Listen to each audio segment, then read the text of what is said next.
Hello and welcome, everyone. I'm back by popular demand. By popular demand, I mean I'm popular with my wife, child, and dog. And sometimes not even that. So things can get pretty dim and grim around here. Kidding. The U.S., United States, in the 1970s and 1980s. This is our fare for today. And this unit is organized much like our fairly recent one on Cold War consensus around three presidential administrations.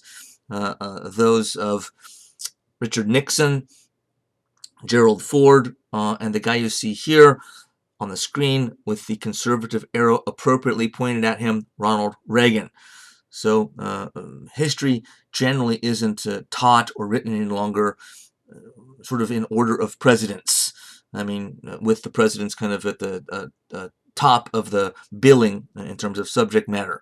But I do find it useful in these two units, so they come close together, and the only ones I organize that way, as you've seen, but I do find it useful to do so here. This was once known as the presidential synthesis, but it's seen as a no-no to organize whole classes or whole books around the presidents, mainly because it's kind of boring. And it leaves out a lot. But again, for a unit or two, I think it can be appropriate and is in this case. So remember the word right here is consistent with conservative. Liberal is still considered left. Conservative is right. It goes back to the French Revolution and where everybody sat in the legislature during the French Revolution. So left and right are consistent with liberal and conservative overall.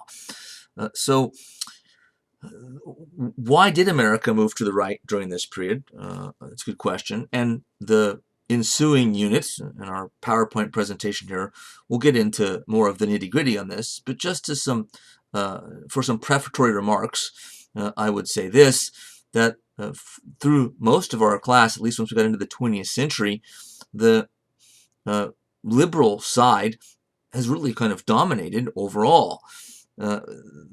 Remember that in the 1920s, there a string of 3 consecutive conservative presidents, true, but the progressive era, roughly 20 years before that, was dominated by the other side. Then after the 1920s comes Franklin D. Roosevelt for 12 years, elected 4 times, and then his vice president, Harry Truman, both of them Democrats. The New Deal programs were not exactly, things that the conservatives or Republicans were wild about. They went along with them at first, but quickly found them, increasingly repugnant and opposed them. So the conservatives haven't been in power very much. You could point to Dwight Eisenhower's 2-term presidency in the 1950s, but as we already know, he just joined the Republican Party right before he ran for president, so he could run for president. And so he was always, as we also should know, a moderate Republican. Some Republicans didn't even consider him a legitimate Republican for that reason. So this move to the right is partly because conservatives had been out of power for so long, and conservative voters, conservative citizens were increasingly upset at not only that, but what they found to be the misrule, poor leadership on the part of Democrats in the country. And this becomes especially true in and during the Vietnam War. The Vietnam War, a disaster in multiple ways, but it certainly it exacerbated a growing feeling in the U.S. on the left and the right by American citizens kind of all the way around that America was in deep crisis and that sort of everything sort of was coming apart at the seams, everything was going wrong, and that a growing number of the population were crying out for something different. So this is sort of the backdrop or the context for America moves to the right. So not only will we look at the 3 presidencies already mentioned, culminating with this guy here, Reagan's, like our unit on Cold War consensus. We'll also do a little bit of context about social issues in the 70s before getting into the politics of the decade, the presidents, and then the same with the 80s. We did that again with the 50s and 60s in that earlier unit. So this unit is structured very similarly. So what were those major social issues of the 1970s? And I'm not touching on everything here, but these are, I think, the big ones. Mandated busing and fierce opposition to it. So this was a hot button issue right from the start. This was an attempt to further attempt to desegregate schools, particularly northern schools, by government-imposed forced busing on students that took them sort of oftentimes to other side of town by bus. Get it? Busing. But this met with a pretty stringent, sometimes even violent backlash, mostly by whites, of course, who didn't like the idea of their children being sort of sent to places that they hadn't chosen, that weren't in their preferred school districts where they lived. Now, of course, some of that can be explained through just flat out ugly racism, and there's plenty of that here.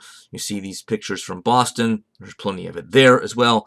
But some of this also had to do just with the idea of people feeling that their rights were being violated because they weren't being asked where they wanted to send their children to school. They were being told.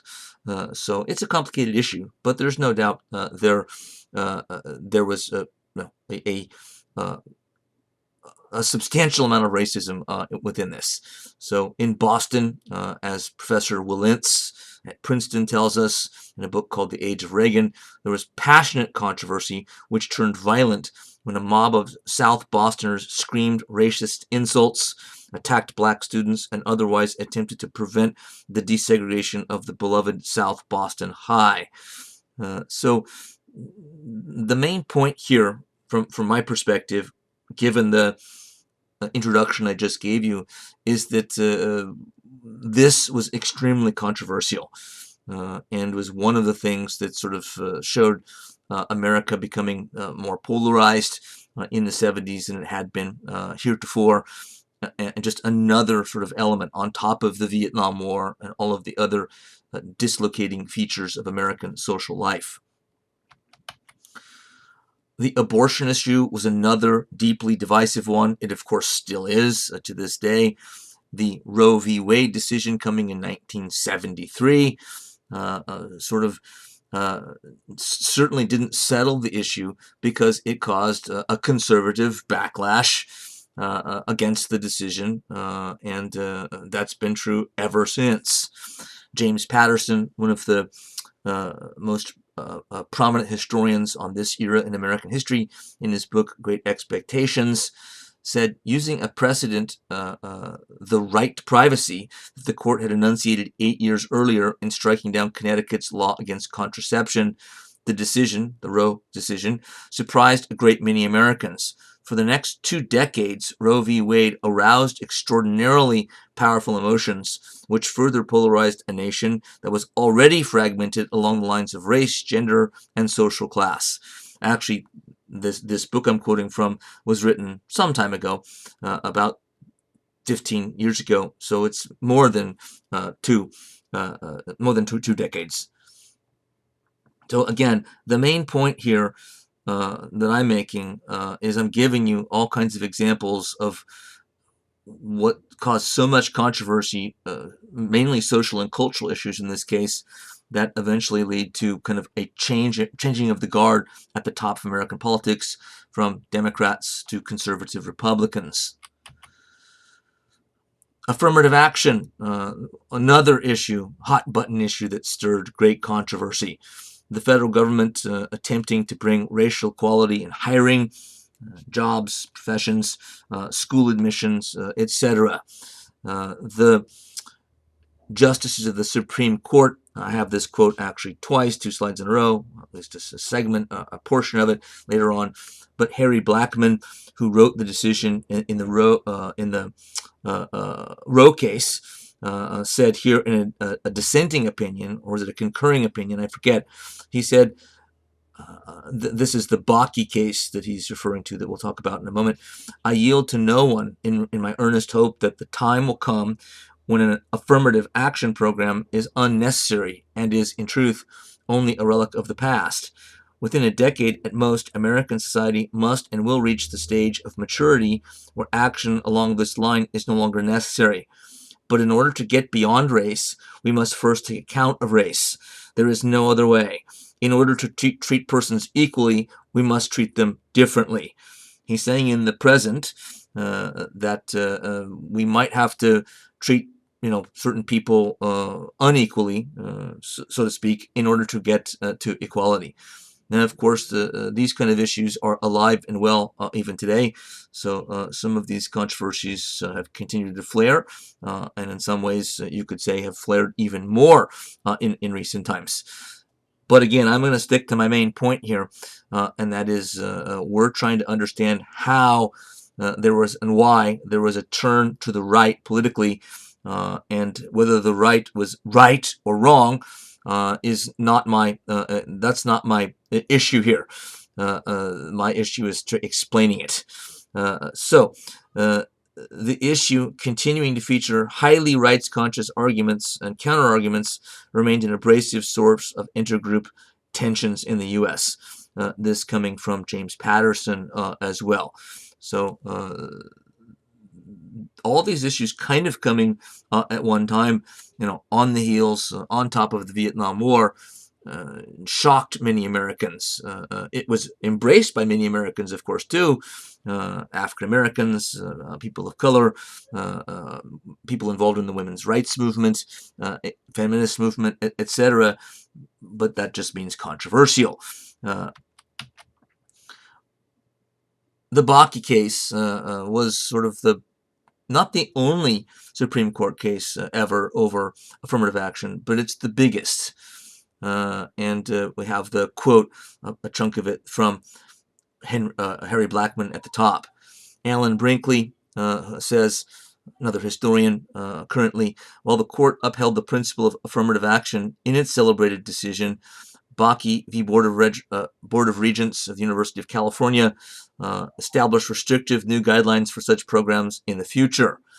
Patterson, again, I'm relying on two of his books in this lecture, so I'll probably quote him more than you want me to. The court finally decided, ordering the university to admit Blocky.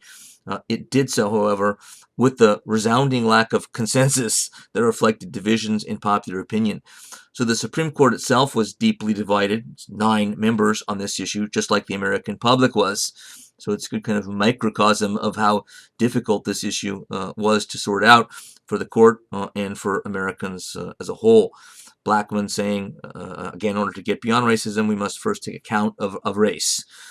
Ellen Blocky applied to the medical school at UC Davis and was denied, and learned that that there were some that got in, African Americans that got in that had actually lower scores, test scores, than he had, and he took his case to court, and it got all the way to the United States Supreme Court.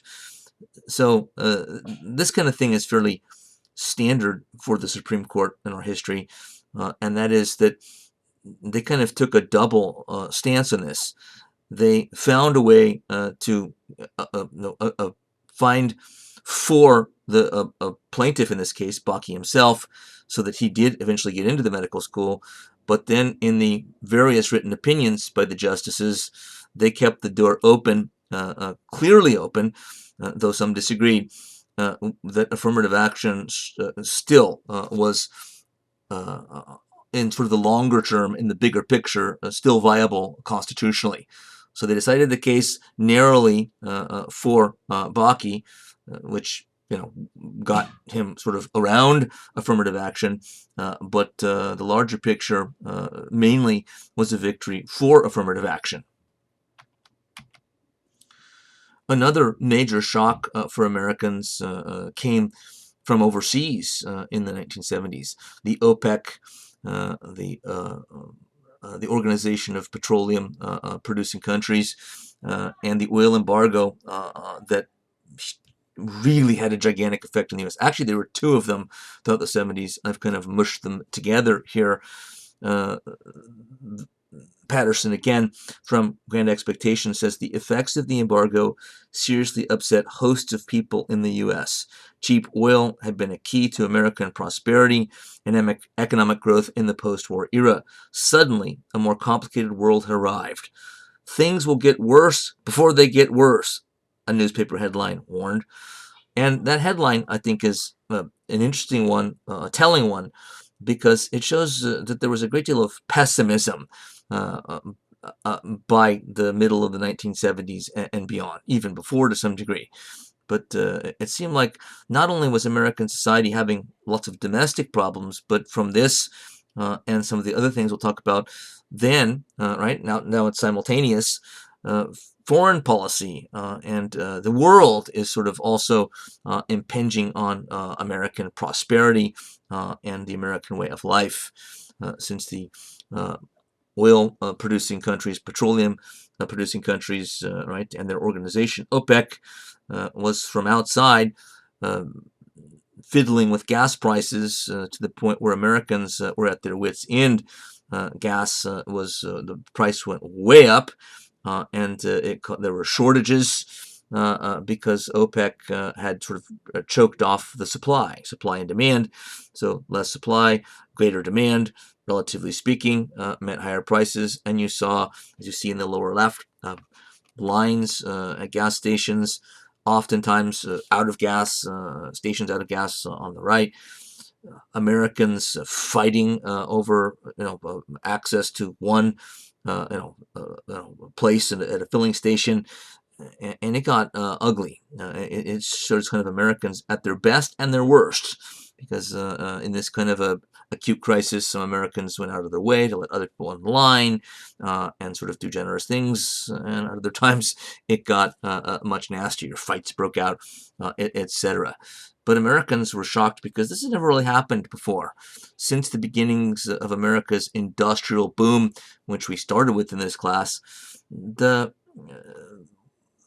outside influences on the economy had been relatively modest. There had been some, but this was gigantic.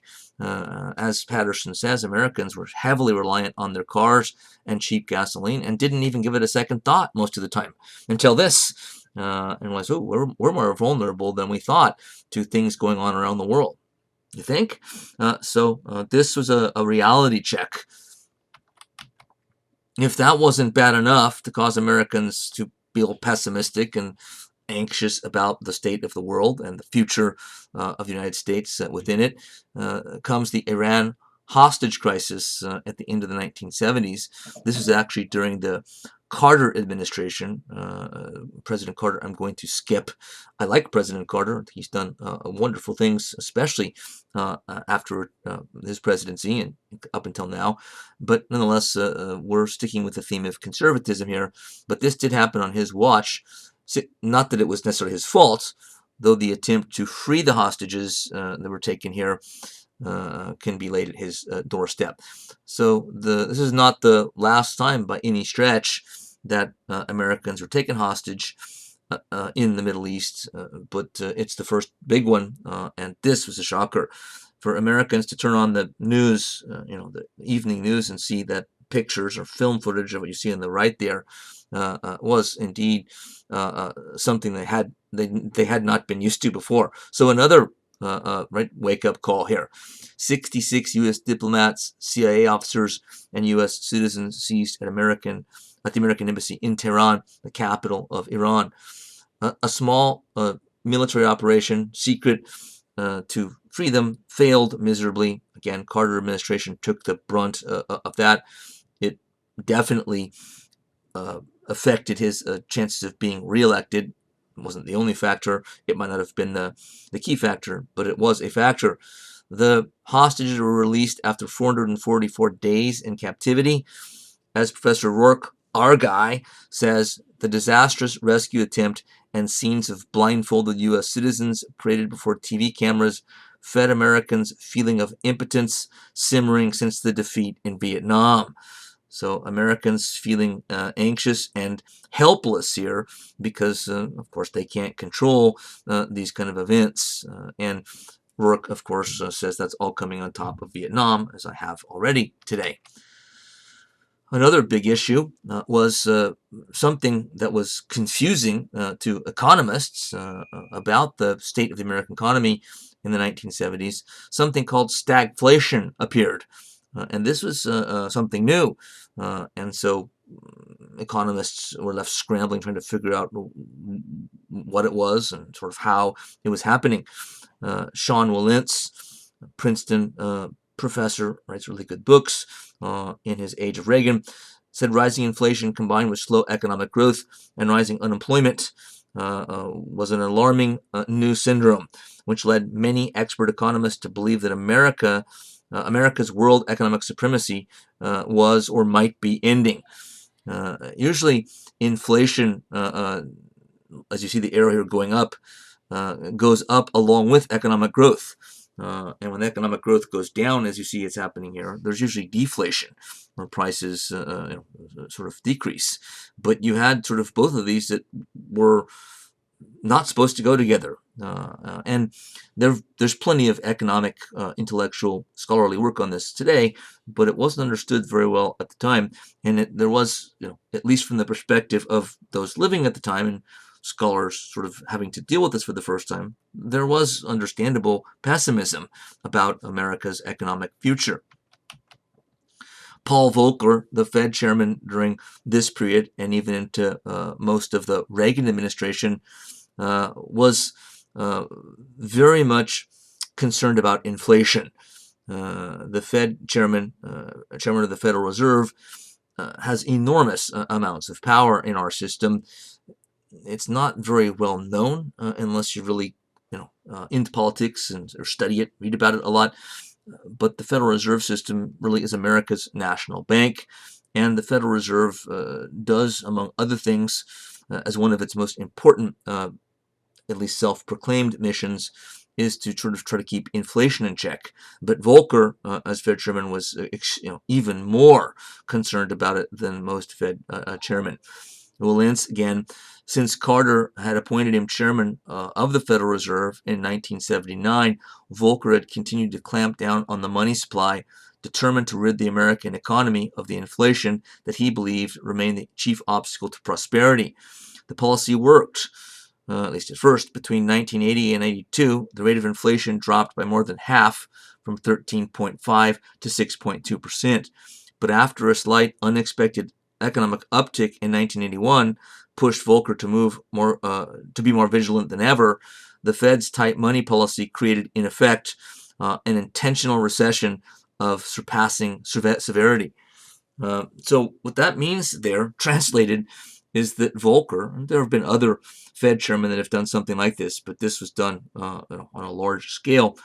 When the economy heats up, meaning when it's doing well, the Fed is sort of pouring cold water on it to cool it back down again, because was believed that economic growth and economic success have the downside of inflation. So Volcker wasn't trying to kill the economy, but he was trying to kind of maintain it at an even keel because of the perceived need to keep inflation down. He said, it's actually a funny line, that his job was to take away the punch bowl just as the party gets going. He means the spiked punch bowl. So you're not very popular when you're in that role. In fact, that seems to have been an old line going back further in the Fed's history. Earlier Fed chairman used that line, and he seemed to be recycling it here. Nonetheless, it's funny and it's appropriate. So he's the guy that took the punch bowl away just as the American economy was sort of getting going again, and then did it again and again.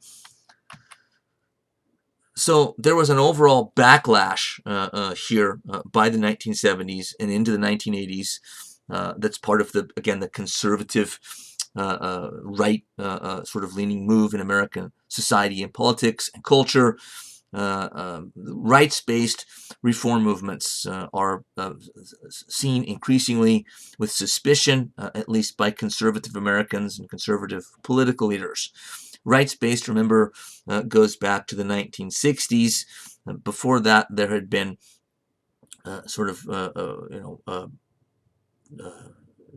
traditional sort of defense of traditional conforming to American political norms. So it was duty-based and not rights-based. But the 60s sort of changed all that. So Americans from the 60s on were less apt to think about their duties as American citizens and more apt to think about their rights. Before the 1960s, rights were there, certainly, but the emphasis was inverted in the other direction. And now, again, increasingly by the 70s and 80s, it's kind of moving in the other direction, at least as far as the conservatives are becoming more prominent on the political scene and becoming more and more powerful, a more powerful voice in society, their politicians becoming more powerful leaders, holding more important positions. The major issues that they pushed back on that had a rights-based element to them: school busing, which we've already mentioned; affirmative action, which we've already mentioned; gun control, which we haven't; prayer in public schools, which we haven't. You see little children praying there in elementary school, but that was outlawed as a violation of the Constitution. And its strictures against combination of church and state, separation of church and state, abortion, an issue which we already talked about a little bit, and the Equal Rights Amendment for women. So a lot of these are identity, sort of politics-based issues, at least by today's standards, and the conservative element, the conservative side in American culture and society and politics were against these things, or against busing, against affirmative action, against gun control, for prayer in public schools, against abortion, and more or less against the ERA. This then, all of these issues and growing concerns about them, not just by conservative Americans, but the conservatives had a growing support, and more and more conservatives kind of coming out of the woodwork into politics, sometimes for the first time. And this led to grassroots conservatism, new conservatism it is sometimes called, or, as you see on the screen, movement conservatism, as it is sometimes called.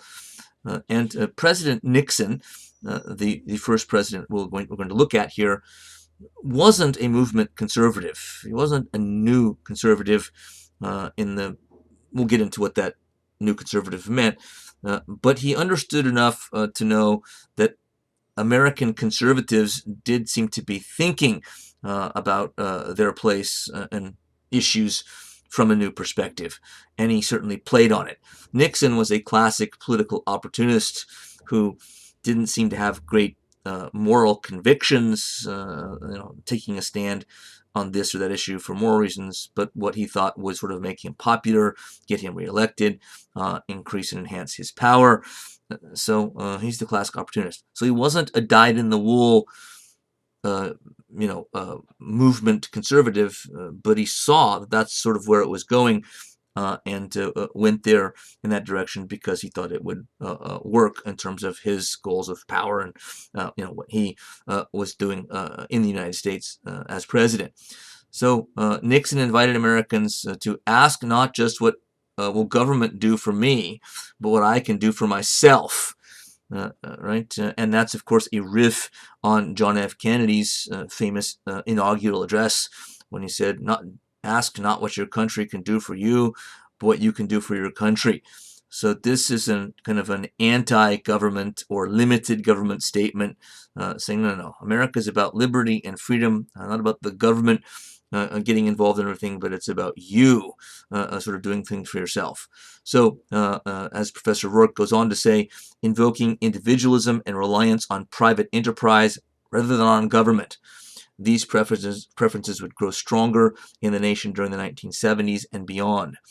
as a new strand of conservatism joined the older movement that focused on anti-communism, a strong national defense, and limited government and domestic affairs.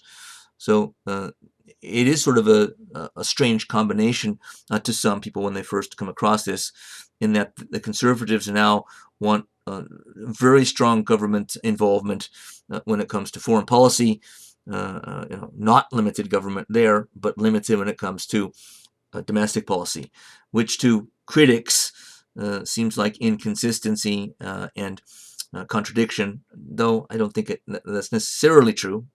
It's arguable. New conservatives wanted to restore what they considered traditional moral values. And this is, I think, again, where you see that this conservatism, this brand, is new.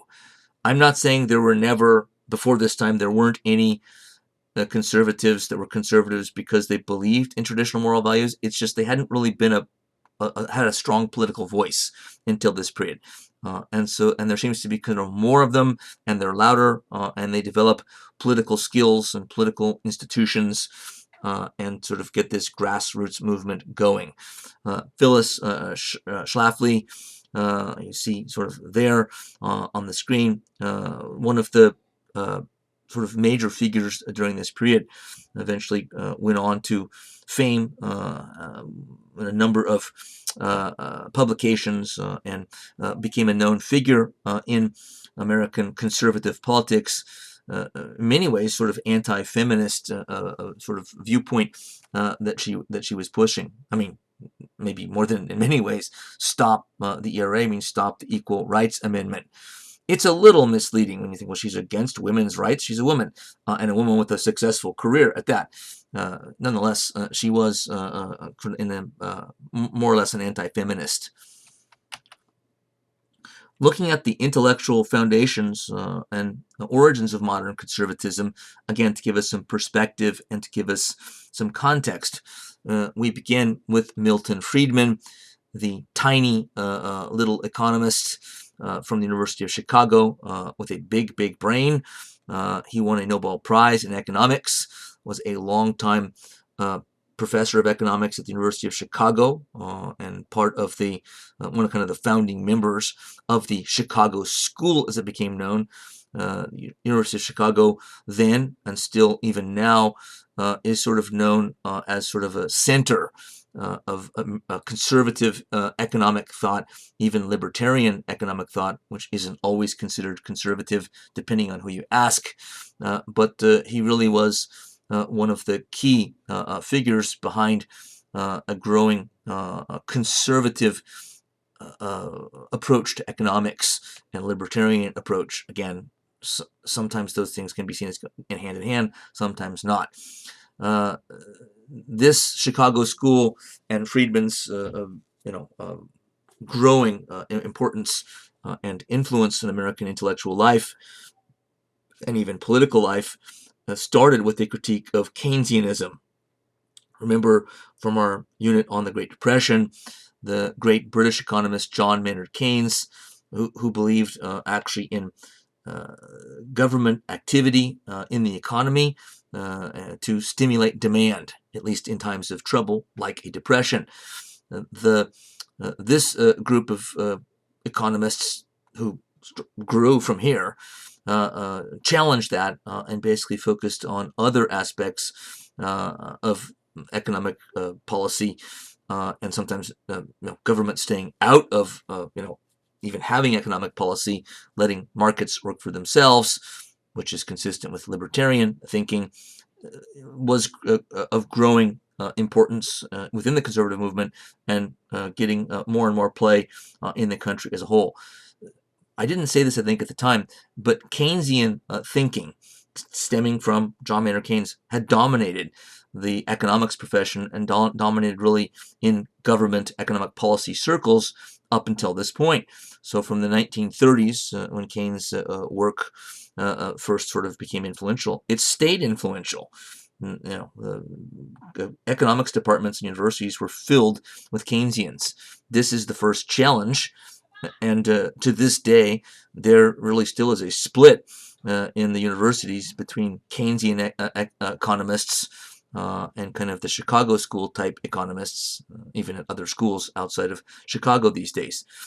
Patrick Allett, in a book on conservative thought and its influence, says government's job was principally, from their point of view, to create the rules and then to enforce, or Friedman's point of view, but he's representing sort of the larger conservative libertarian economic thought here for me, to create the rules and then to enforce them like an impartial umpire, ensuring that the market ran fairly and the businessmen honored their contracts. Beyond that, government intervention was more likely to obstruct than to benefit the economy. As his title suggested in his book Capitalism and Freedom, 1962, capitalism and freedom went together and both should be defended. The greatest merit of a free market, Friedman argued, is that it is decentralized power and creates a minimum of coercion, meaning government is not there too much to tell businessmen what to do. It stays out of the way primarily. Coercion means forcing you to do something. The second great merit, according to Friedman, historically, is that historically it has generated immense wealth for the industrial nations of the world, showing that one nation's gain need not be another nation's loss. Capitalism, in other words, is a tide that has raised all boats. Now, that statement or that type of thinking was controversial then, and it's extremely controversial now. And I'm not taking sides on the issue. I'm presenting to you what the intellectual foundations of conservatism were, and that's one of the major ones there. Another one, also part of the intellectual origins of conservatism, comes from Richard Weaver, another University of Chicago professor, but this time a professor of literature, and it's a different strand of conservatism that focused on tradition and the importance of sort of philosophical idealism. Quoting from the same source as the last slide, he was a literature professor at Chicago and a cultural traditionalist. Weaver gave an early expression of this impulse in a book called Ideas Have Consequences in 1948, so just after World War II. So again, the roots of this conservative movement go back further than just the 70s, much further. He saw single-minded free market fanatics, as he thought of them, as one of the symptoms of a sick society. The world's not getting better and better, as nearly everyone seems to suppose, said Weaver. To the contrary, it's getting worse, as the recent catastrophic war, World War II, ought to have made obvious. Weaver, again a philosophical idealist, assumed that the explanation for the decline of civilization must be sought in the realm of ideas. I'm not going to get into. He goes all the way back to the Middle Ages and his work to sort of trace the moment where things went wrong. So that's a long time for our society and the civilization it was based on to be wrong. This is his own writing from the above-mentioned book. Hysterical optimism will prevail until the world again admits the existence of tragedy, and it could not admit the existence of tragedy until it distinguishes between good and evil. What he's really saying there, I believe, is that America, and this is 1948, meaning that plenty of conservative scholars, I think, saw this as a growing problem, even after this, increasing problem. He's saying that Americans really need to sort of believe in something. There needs to be some sort of unifying principle, and that the sort of cultural moral relativism, in his view, is dangerous. Again, I'm not taking sides, at least at this point. I'm just trying to give you an understanding of what the ideas were coming from that perspective. So he was, for the most part, a cultural conservative, traditional conservative, and those guys didn't always sort of see eye to eye with the economic conservatives like Milton Friedman here. And we can see one reason sort of jumping off the page at us, and that is at the beginning of this quote. It says he saw single-minded free market fanatics as one of the symptoms of a sick society. So he was as critical of at least an over-reliance on free markets and capitalism, sort of touting them as sort of the be-all, end-all panacea that will save or do everything for us in society, as idiotic, which is kind of what Friedman and his acolytes and allies, colleagues were saying. So on at least on the benefits, merits of capitalism in America, these two conservatives disagree. In some ways, you could say that it was left to this guy, William F. Buckley, to kind of try to, as it says, bring together the varying intellectual strands of the new conservatism. There actually is a third element to this as well, which won't surprise, even though I don't have a slide for it, but that was Cold War conservatism. By the time of the 1970s, it was mostly conservatives that were intent on fighting the Cold War sort of in the old-fashioned sort of hardcore way, which had really been done by Democrats before that, under the leadership of President Roosevelt and President Truman, at the beginning, end of World War II, at the beginning of the Cold War. But now that increasingly became a major sort of conservative concern. So you have three strands brought together here. Patrick Allott again saying Buckley brought together these three concerns, intellectual concerns: traditionalism, libertarianism, and anti-communism. He was rich, this is Buckley, confident, outspoken, and an excellent debater. He set about gathering individuals and the money to launch a conservative journal and brought out the first issue of National Review in 1955. The magazine still exists today. His aim was to set up a big tent, bringing in as many types of conservative as possible, and to keep them together despite their differences. So Buckley actually was, I think, a crucial figure here. He ran for office once in New York City for mayor and didn't win, but a highly influential intellectual, had TV shows, etc.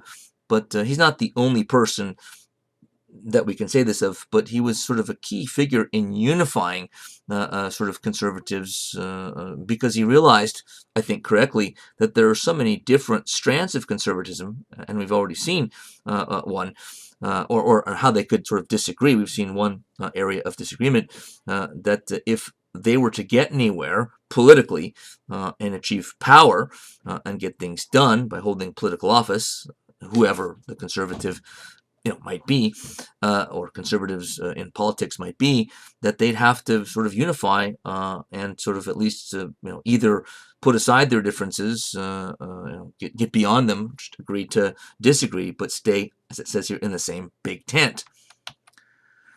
Another aspect of the new conservatism is the rise of the new religious right. Wilentz, the conservative evangelical activists, Jerry Falwell, you see, maybe the most prominent at the time, aimed to mobilize conservative Christians in politics, combining opposition to abortion, women's rights, homosexuality, and pornography with a defense of traditional pro-business economics. So, and the religious right, of course, is still alive and well.